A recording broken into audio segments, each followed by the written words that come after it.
The meeting's being recorded. Oh, I'm gonna be careful with what I say. Yeah, we're here.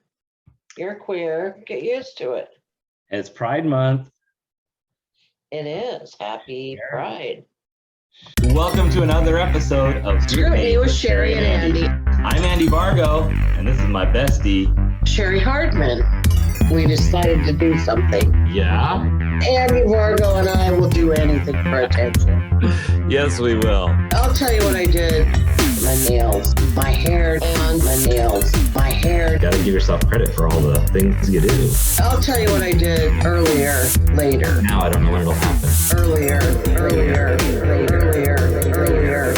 And we're here to discuss my nails, my hair, and Being the best at no matter what it is that you're doing. Now I don't know when it'll happen.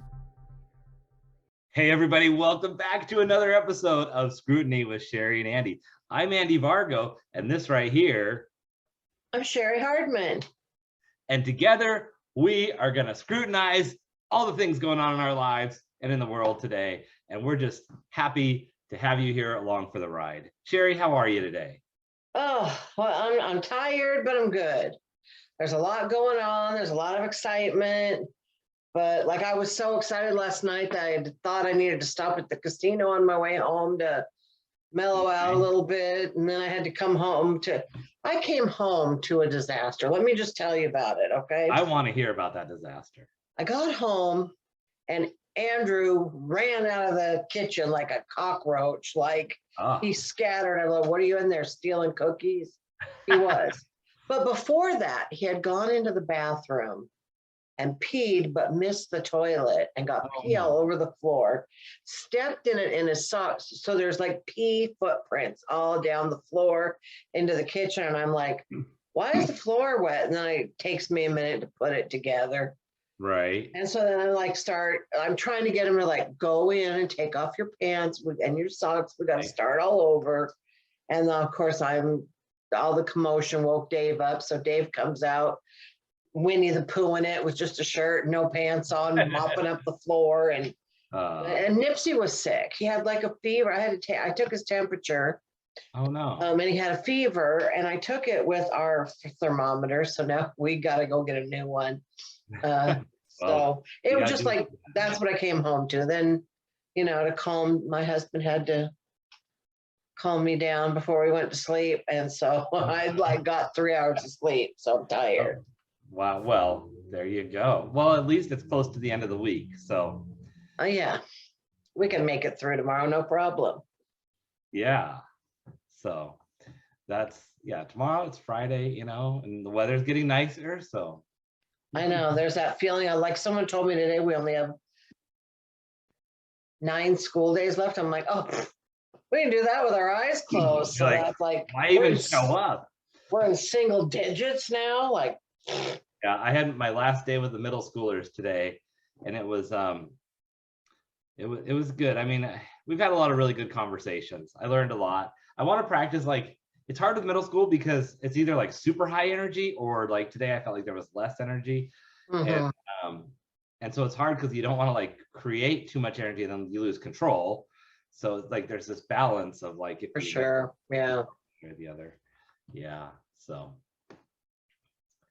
what you thinking? I'm just thinking my eyelashes look really weird today. Oh. I think it's because I didn't take a shower, so they're kind of clumped up weirdly today. Anyway, what do you got going on? I am excited about the Roastamania we have coming up in about 9 days now. I know. I am so not ready at all. I have a lot of work to do. So for those of you who don't know, Roastamania, it's June 11th at I think 4:30. It's an afternoon show at Tacoma Comedy Club. Cheri and I will be roasting each other. So gloves are coming off. It's gonna be. It'll be different than just the usual roasting that we do to each other while we're on the show. And it's gonna be a more deliberate roasting. So it is. It's gonna be deliberate. How many jokes do we each get? Did he say 8? That seems like a lot. I thought it was like 8. That doesn't sound like a lot. I have it here in my handy dandy notebook. because I was writing them out by category. Cheri's boobies, Cheri's vagina, Cheri's whatever category. I wrote down, 7. Oh. 7 jokes. Okay. I guess we can do that. Yep. We can do it. I've got a couple written. I got 2.5 written. I hate being a procrastinator. Yeah. Because I feel like I can't do it, and then the last minute I just do it. I'd really rather I do it a little bit along the way. So I'm really going to concentrate on that this weekend. I don't have any gigs this weekend. So that gives me all weekend and next week to really concentrate. I'm going to a show Saturday night, but okay. Like I can lay around in my pajamas Saturday morning for the first time. It seems like forever. You know what? I did that on Tuesday. I did nothing all day long. And then I had to go in and close at 7, which was not scheduled. I knew early enough in the day, so it wasn't like a big scramble. But I was just like, I'm just going to do nothing today. And I do the thing where I run and I run and I run, and then I just run out of energy. But I wasn't quite at that point yet. It was just, you know what? I'm not going to feel bad if I just have a relaxing day. Don't do a lot of stuff. I still went and worked 7 hours that night. So it's not like I didn't do anything all day. Right. I'm just so used to always trying to do so much that I gotta take a step back sometimes. That's true. So true. All right, so I want to tell you about what I've been doing lately. Okay, I'd like to hear that. Yeah. I went to Portland for my birthday. Yeah, let's hear about that. I went to Portland because I had 2 shows down there that happened to be on my birthday. I wasn't really there for my birthday. And had a lot of fun. Sorry, I don't know why. All of a sudden I'm deciding to yawn now. The first night, the show, both nights were great. And it's really fun to go down into Portland, especially. Yeah. Because they're just close enough to us that we can kind of go back and forth.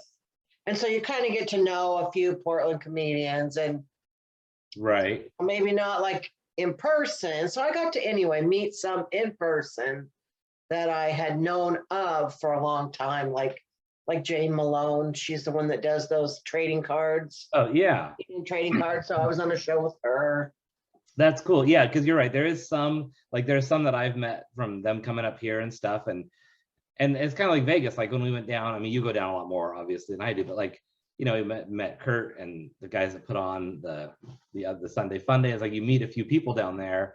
And then when you go back, you just kind of carry on a little bit further, you know each other. So, you just move along further. Yeah. But I worked with Bernice both nights. This was a Dirty Angel Entertainment, Hijinks and Courtney. Oh, yeah. And it was their gigs that we were doing. And it was a lot of fun. It was fun where, Bernice is a delight. She's always just so nice. I'm sorry, does your participant say anything funny? My what? If you look at participants in our call, or is it just me? It says 2. Oh, okay. Weird. I don't know. I thought it flashed or something. Okay. Sorry, you worked with Bernice. Yeah, so that was nice. And we went to some oddity, what was it called? The Peculiarium. Peculiarium, and that was kind of cool. Really, it's just those pictures were cool. A small room, the size of a small bookstore. Oh, okay. And while we were in there, there was probably 15 people in there with us. Okay. Wow. So it was tight, and you kind of had to wait to see everything. So then you kind of speed through it because there's people waiting behind you. Right. So that kind of tainted it a little bit, but it was fun. It was just, I don't want to recommend it, have someone go, this sounds really, but it was a fun 10 to 15 minutes of my life. Right. Well, and I like that I will never repeat. Andrew and Dave falling off the building. So those were cool. Yeah, that was really cool.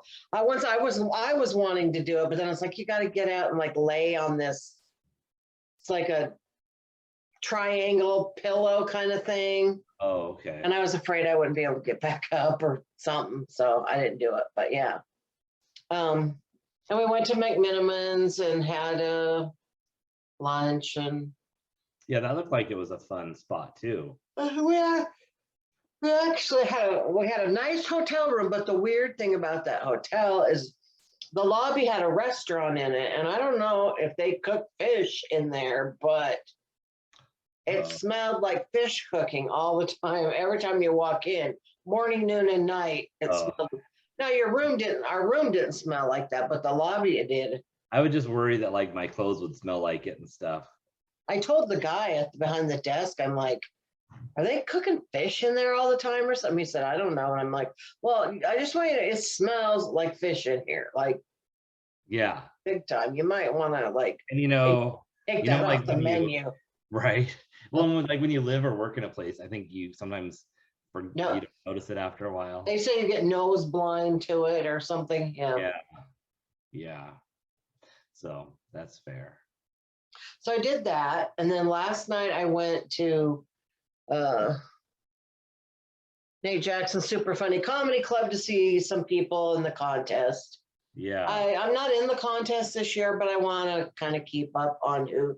Plus, I like to go to stuff now that I'm booking a couple shows to see people, see who's getting better, who I might want to book. Yeah, because that's constantly changing. People are constantly coming up, especially when you're looking for that starter level person. And people that you might have not booked before get better. And so right. And I did see some tremendous growth in some people. Nice. But anyway, they ended up calling me to be a judge. And I wasn't expecting that at all. And then I kind of it's like, okay. And so I did it. It was fun. I really had a blast doing it. But I was the only one that gave like any, I don't want to say negative, but just any critique at all. Okay. It's like last week, they would just say, oh, great job. This was great. That was great. And I kind of, if I thought they needed to change something, I said it. Yeah. I thought I was saying it in a nice way. Were they, because I know last year a lot of the judges were celebrity or local, like weren't always comedians. Were the judges comedian based or mixed? No, they were radio. Yeah. I don't know what the first guy, I can't remember what he does. But Strawberry from the radio, he was one of the judges last year. Okay. Yeah. But he actually said that he was glad I was there because sometimes I was able to articulate sure, what he was kind of feeling, but didn't really know how to say. So yeah, because sometimes when you're judging something that you haven't studied or that you aren't, you don't do as a craft, it'd be like me listening to a DJ on the radio. It's like, this guy doesn't come off quite as smooth as this other person, or they don't capture me the same way, but I might not be able to articulate what it is. But then that person who's in the craft might be able to say, you got too much dead air, or you've got whatever. Yeah, so I was kind of worried that people would be upset with me. And I did have someone after the show who did not go up say, oh, I'm glad I didn't go up tonight because I don't think I could handle your realness. And I was like, oh, does that mean I was mean? No, I didn't mean, but you weren't like, you didn't Simon Cowell them, did you? No, I didn't think so at all. Like, your friends lied to you. They said you're funny. You have no business being I might have said, like, you have great stage presence, but you need to work on your jokes. I did say that to someone. One of the things that we had a workshop in our Toastmasters group about a month ago. We brought a really experienced speaker in from one of the other clubs. And he does this workshop to teach people about evaluations. And one of the pieces of feedback that he said was really important is that they talk about that kind of crap sandwich where you do good, work on and then good again. And with Toastmasters, we have a pretty strict rule about sticking to only a couple things that you tell someone to work on.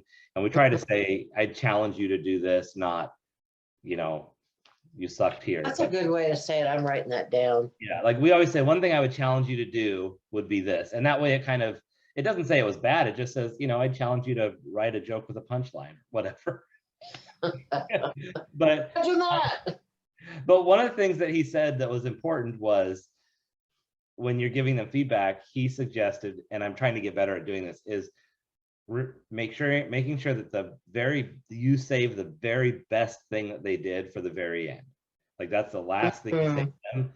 And it's really hard to do because I see people say it, like they try to recap their feedback by saying, and this was the best thing. And they'll say, so just work on these two things. And then you got, you know, but it's like, no, don't even say that. Just leave it with, this was the best thing. Thank you so much. And so that way you leave them on that really, really high note. Why didn't you tell me this before last night, Andy? I didn't know. And I just thought of it right now. But like in Toastmasters, the whole idea is people think, oh, we're there to practice speaking, which we are, but getting the evaluation, that's like almost the most critical part of the meeting, because anybody can just get up and practice speaking and talking, but if you don't hear some feedback right away in the moment about how you could challenge yourself to do a little differently, then you're just not ever going to change anything. So what are you doing? What am I doing? Yeah. Why? Because why is Nate Jackson in the waiting room? Well, maybe he wants to come hear how his contest went last night. Why don't you bring me in? You're such a nerd. I'm a nerd. Yeah.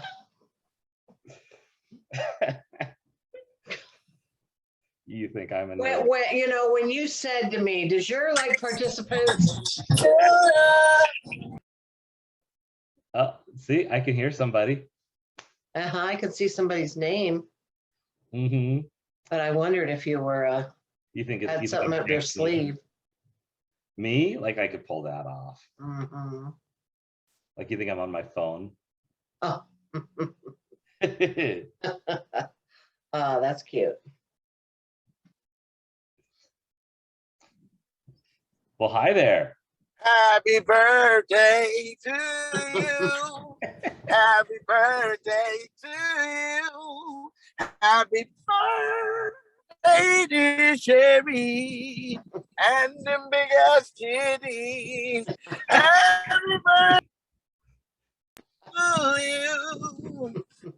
Happy birthday, Mama. Thank you. Hey, Nate. Cheri thought I was messing with her.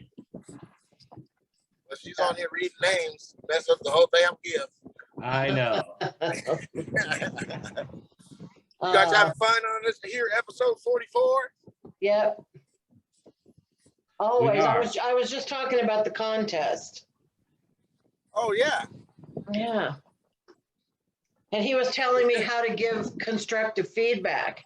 And I said, why didn't you tell me this before yesterday? I was like, I didn't know you were going up. Yeah, I didn't know either. I was like, oh, snap. We had Jordan Avenue, former Seahawk, who was supposed to come on. He's like, my bad, Cheri's silly. I'm like, Cheri can judge. What the hell? Right. Yeah, I'll do it. It was dope. But I think she should have just did it because I think she would have just won this year. Yeah, I considered it, but nah. That's all good. I just want. I didn't want to not win. Very, very competitive. I see. Aren't we all?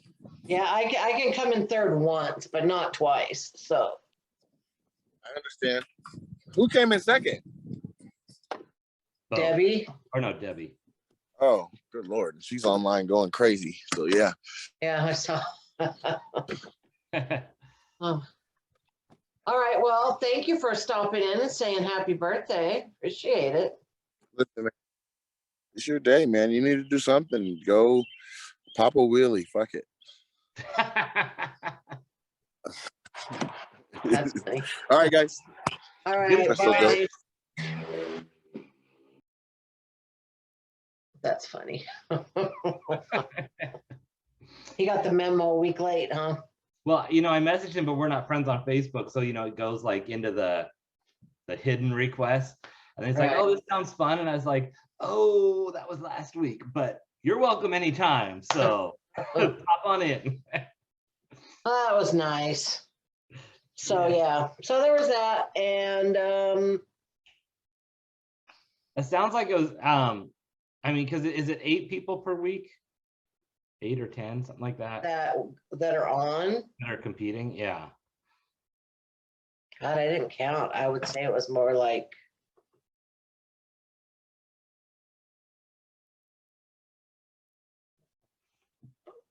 I don't know. But it's a decent amount. It's enough to. But it was, and it's hard because I would say most of my scores were all very within a point or two of each other. Okay. You know, everybody. So it's not like. Yeah, it wasn't like clear. Like I know you said the last week there was Andrew Frank really blew everybody out of the water. Right, he did. So. And last night I would say to me the 2 strongest were Adam Tiller and Dan Hurwitz. Okay. Nice. You know, everybody did great. It wasn't like nobody sucked at all. Yeah, no, that's good. And that's the thing is it's like I always like to see when competitions are happening and people are doing well and not, you don't want to see somebody not make it through on their worst set and be like, and know that they could do better. And, right. You know, like, I mean, I've had a couple times where it's like, you know what? I know I could have done better. So I'm disappointed in myself that I didn't have the best. And then I've had other times where it's like, you know, if I lose on that was good. And I'm not going to be disappointed in that. And yeah. So. And most people were really gracious about it last night about not getting through. So. Yeah. So, you know, it's nice to deal with grown-ups. And it was also good practice because in August, I'm going to be one of the coaches on the Comedy Voice. Yeah. So you'll be getting lots of that. There's going to be more of that. Yeah. Yeah. And it's, yeah, competitions are tough because no matter how well you do, like you could have the best set and not make it through. And then it makes you second guess how you're doing. And it could just be that people have already seen your jokes that are judging. It could have been that that something hit them closer by somebody else that night. It could be that, you know, they've got 4 comedians on their team that are the same style as you and someone else was a little different and you're equally as good as all of them. And but it doesn't stop us from going into this whole, like, it can be a spiral sometimes. Yeah. Yeah. Well, you know, one thing that I noticed, and actually coming as a judge gave me a whole different perspective. And like one person could be my style of humor, but another person could be someone else's style. Like there was one person I don't find particularly funny. I can see that they know how to write a joke, that, you know, everything works, but I just don't particularly enjoy them. But the audience really loved them. So I had to give them points on audience reaction. Yeah. Yeah. You can't be saying, oh, well, I don't think that joke's funny if half the room's laughing at it, you know? Right. It's just not my style. And so I tried to just like do the first person and then gauge everyone else after that. Whether they were better or worse than that person in that category. Yeah, that's a good one. Anyway, enough of that. So, but I was talking to someone last night, and this is kind of like interesting about how we, I don't know if it's just as comedians or as people, but I'm speaking as a comedian that we tend to, like, I totally forgot what I'm saying, but just give me a second. You were talking to somebody last night. Yeah, and I remember who I was talking to, and we were talking about, just that feeling of, you know, like, I should have written more jokes, or I should have done this, or maybe I should do that, or I'm terrible at this, or whatever. The insecurities that we have as people. Right. And then I thought, well, now that I'm going in as a coach, like on The Voice, now my insecurities are, oh no, nobody's going to want to be on my team. Right. But no matter what position you're in, there's always something to feel shitty about. So Right. I just want to say Allison's put a few comments in there. She's been watching. Thank you, Allison, for hanging out. I just had to switch over to my phone to see it because my computer is going to give me feedback if I click over. But yeah, it is interesting how it makes you do that, where you just kind of go, now I got to relook at myself, and I don't know if I want to. Yeah, sometimes it's like, oh God, can't I just like watch a show or do a show or whatever without having to always be on this mind trip? I can't though. Yeah, and that's one of the things even too, like, and not to come back to the Toastmaster example, but that was another thing from, when we're giving feedback and evaluations, is that while you're listening and hearing what someone is evaluating on someone else, it does make you think, oh, do I do that? Or right, I need to be aware of that, even if I might not know if I'm doing it, but I need to pay attention to that. Or, oh, you know what, there's an idea I could use to elevate myself. So that feedback is important for the whole room. And even I've noticed that with the contests that I've watched where the judges are giving feedback, and I hope that all of the comedians are listening to the feedback for everybody and not just blowing it off, because a lot of times there's something there that everybody could stand to hear. Right. And I see Allison's comments, and I see that she signed up for The Voice today. So yay! I think I've been telling people, as far as competitions go, they can be brutal. And they can make you feel really bad sometimes, but they really fucking toughen you up. And when you're in this business, you got to be tough, and you got to be able to take that criticism and feedback and either use it or not. But right. Well, that's, I thought about doing Nate's contest. I even had the email in my inbox till the last day as I could, it's the last chance to do it. I could sign up, but I just, and same thing with The Voice. My thoughts are kind of in the same space. Is I'm still doing a lot of comedy. I've got shows booked now up through August, not every weekend like you do, but I'm still getting on shows, and I'm still writing new jokes. I'm still enjoying comedy. It's a lot of fun, but I'm not, with what I have going on, I don't want to put a weekly focus on it like that. And a contest, to do it right, I need to do all or nothing. I can't do it partial. I need to be committed. Like, if I'm going to do a contest, I'm going to hit open mics a couple times a week leading up to it, and I'm going to go all in, and I'm going to have to do that during the contest. And even if you don't do that, the contest is a weekly event, so. Well, and then the contest timing is a big deal too. Yeah. You can't burn that light. I mean, that's. Oh yeah. Yeah. So for me, that was very much as fun as it would be, and as much as I feel like I could handle the thick skin I'd need to have to do it, I'm just like, I don't want to put that energy in right now. Well, that's not your main focus right now. Yeah, and that's the thing. It's I'm actually getting some other things on the calendar, and I also don't want to have to turn something down because I've actually started quoting. I've started quoting even higher for comedy gigs because I don't want them to interfere with, like, I'm not going to take a comedy gig and then, turn down an even better motivational speaking gig. So it's going to have to be worth it for me to take that. But right. I gotcha. I wanted to talk about something a little bit. I don't know. Some people think this is depressing, but I like to talk about it because it's what I'm going through right now. I just had a birthday. I'm now 61, right? And so I'm telling Dave as we're driving, like, I've hit a certain age where I have to start thinking about my mortality, So I looked at the average life expectancy right now is 78.79 years. But you figure you got to subtract some for me for my health and weight status, right? So it's like I got maybe 10 good years left, probably. And that's like, people, oh, don't think about that, or no, you're going to live that. But no, let's get real here.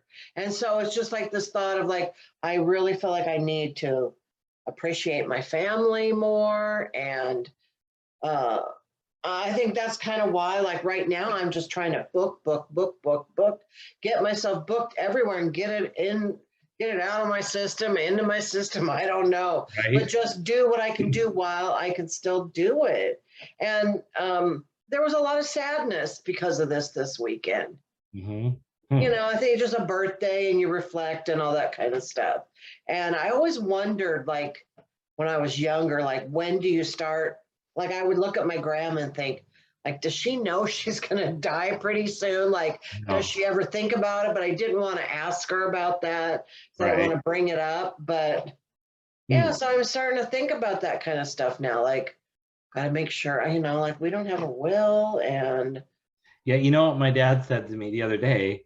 I was over there and him and my mom were there, and he says, yeah, we're getting to that age where we need to think about going and figuring out a funeral plot. And I'm like, Dad, you're 87. Like, at what point in the last starting to think 30 about years that, huh? did you think that it might be time to think about that? But it is just kind of like, I don't know when he thought, like, was 87 the year? Was he like, I'm not going to worry about that until I'm 90? Like, well, I guess that just shows you, because like I still think I'm some hot young chick, and I'm an old lady, you know. So oh, you're a hot chick. I'm a hot old lady, I guess. Well, and the thing is, though, I think there's a good balance that has to be had, right? Because we have to be realistic and aware, and I think sometimes that realism can help us make sure we get the most out of whatever that time is, whether it's 10 days or 10 years or 10 decades. Like, nobody knows. Like, regardless of any health thing, I could get hit by a car tomorrow, or, you know, like, you have this thing of like, well, generally I should live till this age, but in reality, we don't know that. And I think having a little bit of that awareness can make us make sure that we're not blowing it away, but then not getting so much to where we dwell in it to where we just say, oh, well, why bother? There's only this much, you know. I'm gonna die anyway. Yeah, no. Yeah. I get that. I guess it was just like I had to do that this birthday. It was just really like 60 was a fun birthday. I did not mind turning 60 at all. It was a celebration. Those ones that end in 0 are either big celebrations or big depressions, but I always have looked at them as celebrations. But like 61, like, I don't even have any good birthdays coming up till 69, right? So I think it's funny when the years, like, when they cross, like this year I'll be 47, and so it's like rounding more and more up to that 50 number, which is just a lot different than even 43, 44, 45. I still mid 40s. Now I'm like practically 50. And what's interesting for me, 40 was my most depressing birthday. Actually, both 30 and 40 were rough, but it had nothing to do with feeling old.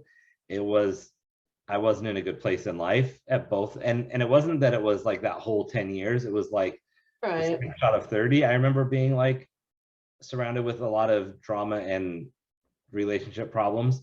And when I got to 40, it was the same place. And I was depressed because I remember feeling like, it wasn't like, oh, I'm so old, I can't believe I'm 40. It was, I thought I'd have shit figured out by now. Like, how is it that I'm like, this isn't what I pictured for my life? And so there was that kind of depression, but it wasn't tied to the age. And then I've just spent the last 6 years in denial about age. So we'll see what 50 happens to be like. But I think that's a good point. I think that you can have those birthdays like that, but I don't think it means that every birthday from now on will be like that either. I think that it can really come and go with how you feel that year and in that moment, and what's going on around you. Yep. So there was that. What else do we have to talk about? Well, my calendar's getting really full for the summer between, I've got a wedding, I've got shows, I've got a trip to Vegas. It's like Andrew's having surgery this summer. Like, it's really like my calendar.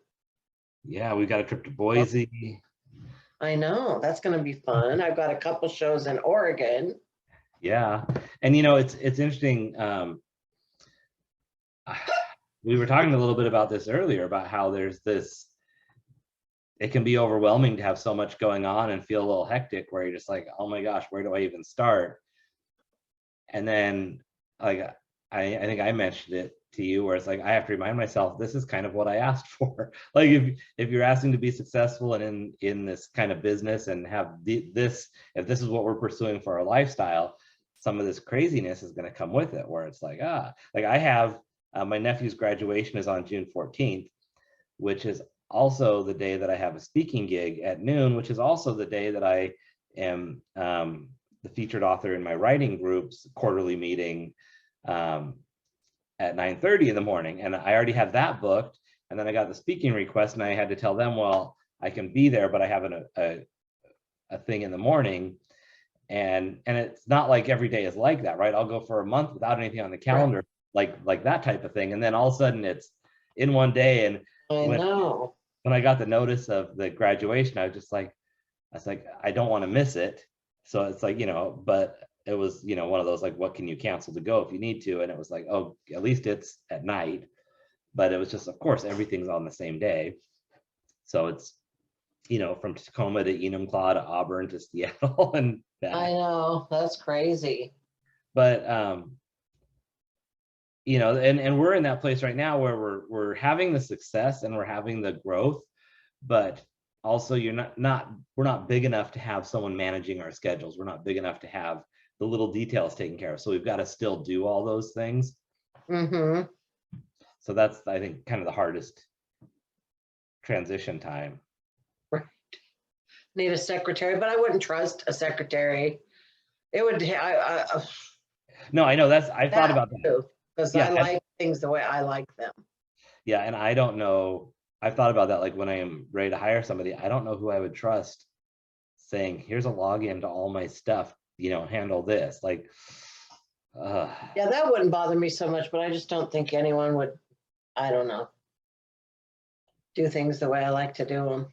I got a compliment last night on the Odd Otter shows that we have coming up. Nice.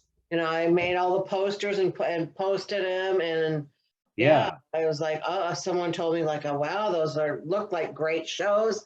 I like how they're themed. I like the posters, and so that made me feel good because I'm really trying to grow that show, and it's a small room, so it's a tough one to do. I'm working on some things at the location to help with that too.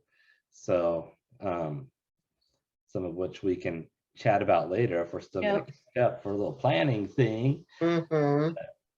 One of the things, I remember what I was going to say. I can't wait to roast your ass next week.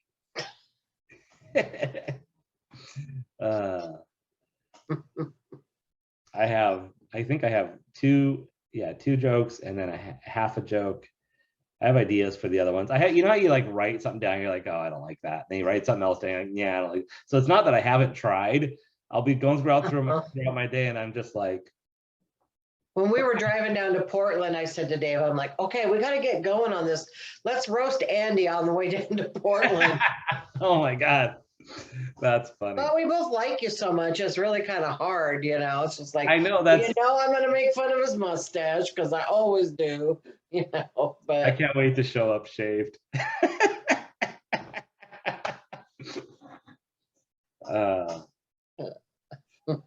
Yeah.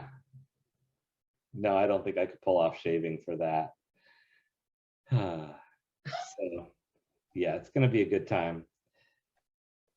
It is. I'm looking forward to us going to Idaho together. Yes. Gonna have fun there. So Cheri, you've been doing comedy, is it almost 7 years now? Mm-hmm. Because I think I'm almost 6. Yeah. I'm 7 in August. Okay, I'm 6 in October.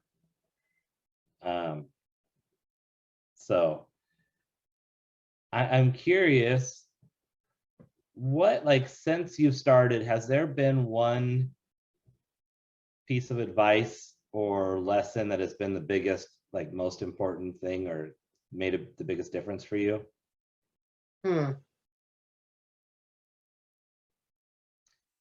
Like, because you know, sometimes you hear people talk about there being a turning point, or like that one thing that finally clicked, or where it took it to the next level.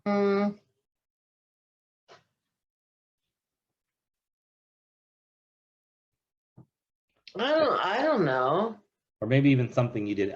The reason I'm asking is I was talking to a client today about kind of, we were talking about budgeting and how like I have my business budget and then I have my own personal budget. And I was talking about how, like, for me, and this wasn't necessarily advice, and I think it was kind of someone had said something, but it just kind of clicked finally. But, you know, 4 or 5 years ago, I would be doing whatever side gigs I could to pay for the bills and stuff and Ubering, and I'd have my budget worked out, but I would always have in my budget this hopeful little like, well, maybe I'll get a gig here. Maybe I'll make $500 here. Maybe I'll sell, if I go to this event and I sell 200 books, there's like all this like hopeful money that I was hoping would come in, and it never did because I sold stuff, but then I didn't appreciate the 20 books I sold because I really was hoping to sell 100 books for the budget or whatever it was. And so I was always off and always coming from behind on my budget. And then when I finally just stopped counting on making any money on my business so that I could just do it without it having anything to do with money, and made my full budget based on my side income, so that my day job, like everything I did paid for my day job, and I didn't rely on any money coming from my business. That was so freeing, and it actually allowed me to not have the focus be about making the money and actually just putting out a good quality product, or having conversations that could focus on the big picture later and not transactional. And for me, that was huge. And it took me, you know, a while to really see that was holding me back. But once I did, it became so much less stressful to run my business and to try to have it be a thing. But I get that. I think thinking about it in comedy, what it really has been is that you hear a lot about your voice. You got to find your voice, and whatever. And, you know, I knew what that meant, but I kind of kept that in the back of my head. Like, okay, they say that once you find your voice, you're going to get better. And I'm like, I don't really know what that means as far as what my voice is. I remember Narin saying, like, it's kind of, he would talk about my persona on stage as my character. And I'm like, it's not a character, it's me.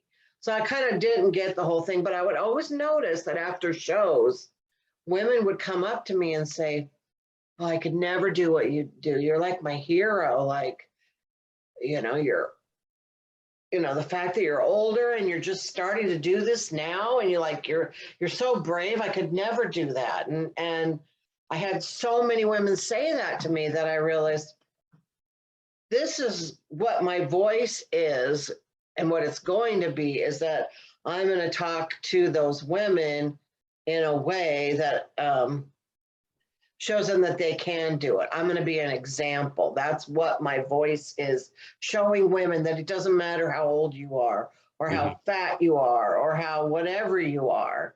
You can do what you want to do if you put your mind to it. If you really think you're great, you can make other people think that too. And so that became my voice. And at that point, my comedy did start to change a little bit. I mean, I still do like dumb vagina joke, but there's a reason that I do those, you know? Yeah. And, but they're empowering in that same. And it's not like I don't like to get up and hammer things home as far as feminism goes. It's just more of a subtle. Well, and I think we win more people over by having conversations and being more subtle than by hammering things down. Because it's kind of that, you know, that argument of like, if you're pulling, then people are going to pull away. But as soon as you like push, like if you stop pulling, then they're not resisting anymore. And I think too often, and we forget that if our goal is to win people over, then we have to be persuasive. And persuasion doesn't come through being overly argumentative. Right. There's a time for that, and it doesn't mean that you have to give up on what you believe in, or that you're not fighting for it. It's that you're fighting for it using a different tool, and you're saying, okay, well, if my goal is to win this person over, then I need to speak in their voice for a little bit or hear what they're saying or be a little subtle, because if I'm too loud, they're going to turn the volume down. They're just not even going to listen. They're just going to mute me. But if I can be more subtle, we can actually have a conversation, and then they'll listen. And yeah, they might not buy every point that I'm selling, but you know what? They may come 1 or 2 steps closer to right. And I just really want women to feel good about themselves. It doesn't matter if your titties are hanging to the ground. Thank you. You can buy a Mrs. Kisses and push them together, and somebody will tell you that your titties are tittying.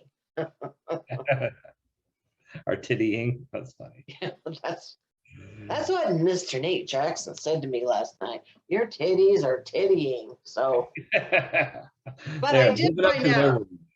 So I bought that Mrs. Kisses bra. It's frontless, backless bra. It's not really, I should bring it out, but it's I saw your TikTok. Yeah, it's really not a bra. Yeah, a lot of people saw my TikTok. But it held all night. It was great. My boobs looked fantastic. It doesn't push them up, so they're still low, but it plumps them up just enough that it's okay. But when I got to the casino and I leaned over to do my scooter, something came dislodged, and all of a sudden it was not quite. So I had to go in the casino, take it off, and put it back on. So I don't have it, I guess, down pat 100%. But wardrobe malfunction. Yeah, a little bit. But you gotta wear like pasties or whatever. Otherwise, I heard you say that. Yeah. I'll have a nip slip. So, but I would highly recommend it. Like if you've got plunging tops and you want to push your boobies together and make it look good, get a Mrs. Kisses bra. Maybe I could become their spokesperson. Do they have Mr. Kisters? Titty twisters. Yeah. Oh my gosh. Well, this has been fun. It has. And I cannot wait for all of you guys that are out there watching right now and this week to join us at the Comedy Club on the 11th for Roastamania and hear what jokes we came up with. Absolutely. I'm going to make fun of Cheri. I'm going to make fun of Andy's mustache. All right. All right, bye, y'all.